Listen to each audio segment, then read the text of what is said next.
Right, so now we will. This wasn't in the direct, but this was released literally the day after.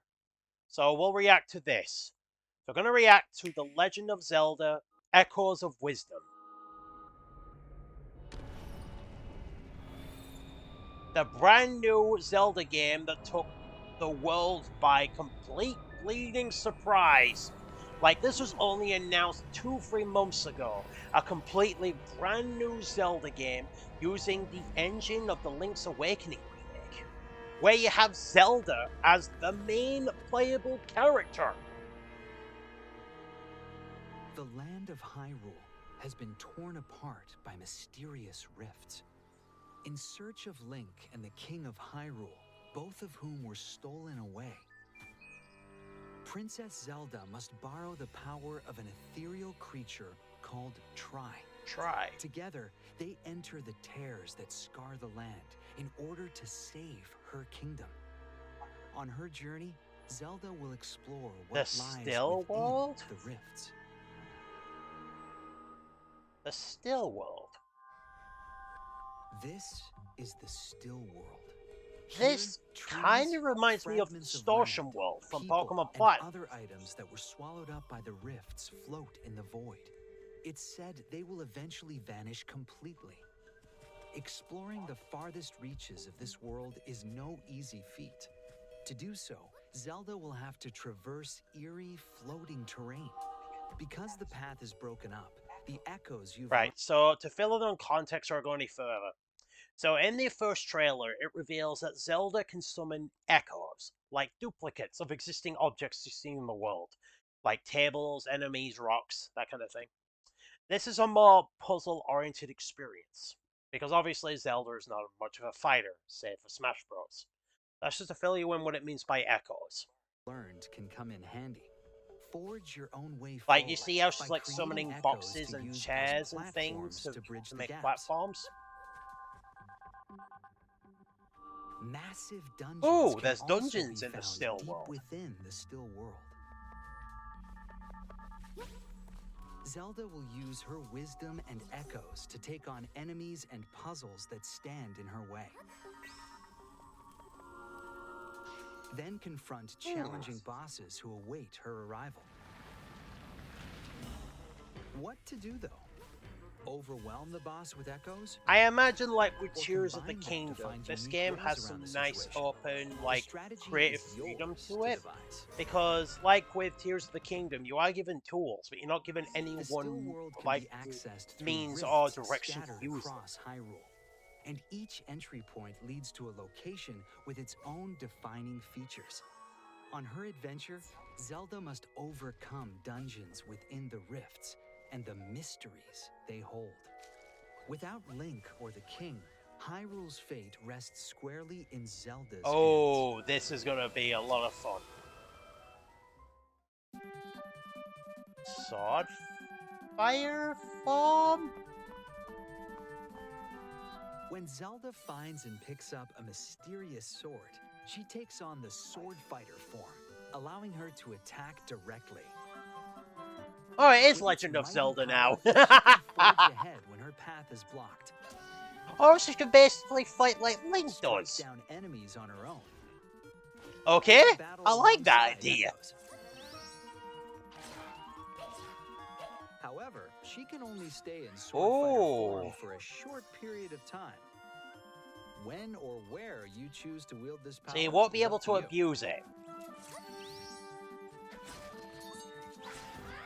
The sword's gauge can be replenished by collecting energy found in the still world, so be sure to grab any you find.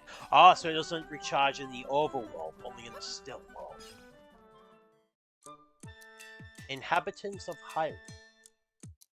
This is Dompe, an engineer who Wait. crafts clockwork gizmos in Hyrule.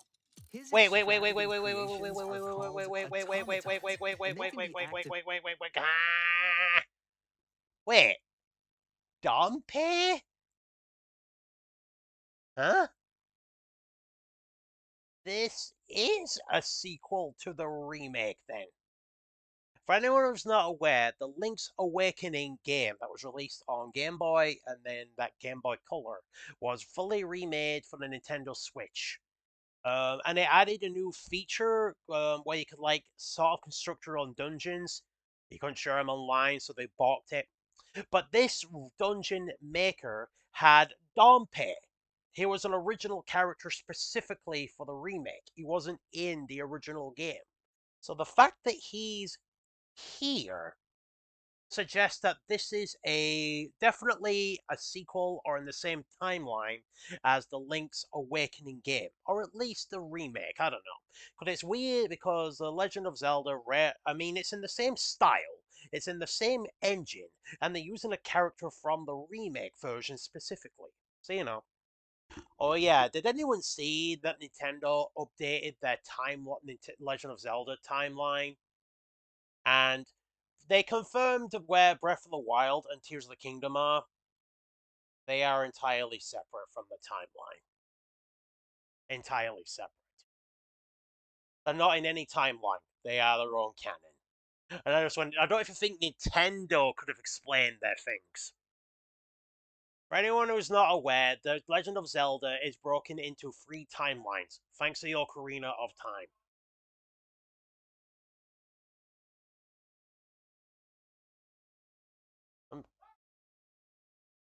Just listen in the background.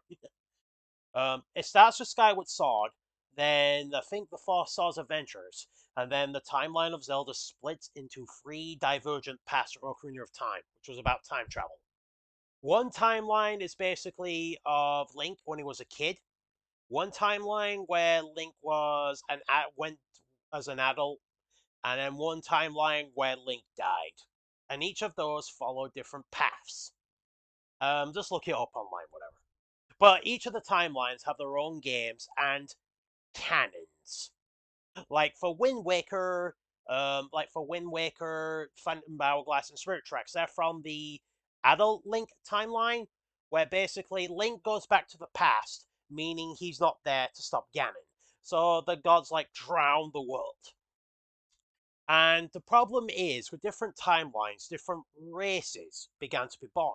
Like the Zora, which are fish people, in the Wind Waker game, evolved to be birds. Look, I don't make the rules, okay? And the Kokori, which is the race that Link belongs to, for some reason evolved to be tree people. And the problem with Breath of the Wild is it has all the major races of Zelda in one place. Specifically, the Rito and the Zora. And the issue with that is the Zora evolved into the Rito people. You know? And the Kokori, which is again what Link used to belong to, there was Koroks. The fact that the Rito and Zora are in Breath of the Wild and Tears of the Kingdom in the same place is pretty impossible. So pairing them into a timeline was going to be hard anyway. So Nintendo just went, oh, they're on timeline now. And to be honest, I don't piss and blame them. People are very touchy with their timeline shenanigans. Anyway, back to the trailer. Activated by winding them up. They can unleash powerful effects that differentiate them from echoes. Ooh, little wind-up toys. But be careful, they'll break apart if they take too much damage. You'll meet many other quirky characters during your travels, and there's no doubt they'll be of great help to the princess. A little cat. That's the Fairy of the Spring.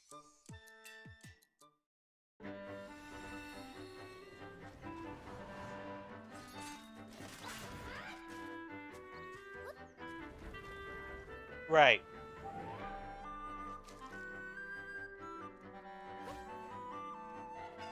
So, this game, unlike other Legend of Zeldas, is going into completely, well, since Breath of the Wild, is going into completely uncharted territory. Zelda's wisdom is Like, completely uncharted territory.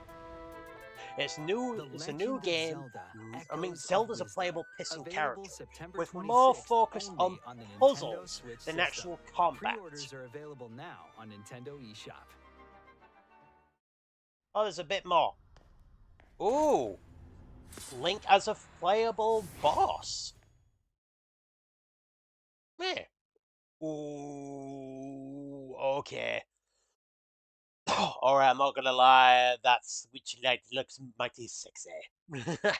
If I didn't have a Switch already, I would have got that. I would have been able to stream from it though. That's the only problem. But that looks really nice. Right, so Echoes of Wisdom. As good as the game is, I've got a few worries. First, the playing value. Because it's a game that has some like creative freedom, the game has to be like has nothing like outright broken. The joy with Breath of the Wild is using your creativity and puzzle solving in order to get through puzzles. With Tears of the Kingdom, more your engineering skills. With this game's use of echoes, the game has to be fun in order to use them. With nothing too frustrating, like it's not going to have one concrete path to the end, that kind of thing. The story has to be serviceable, the characters have to be wonky, and it also has to have a good gameplay length. Because the one biggest gripe with Link's Awakening is the game is very, very short. You can complete the game in about 4 or 5 hours.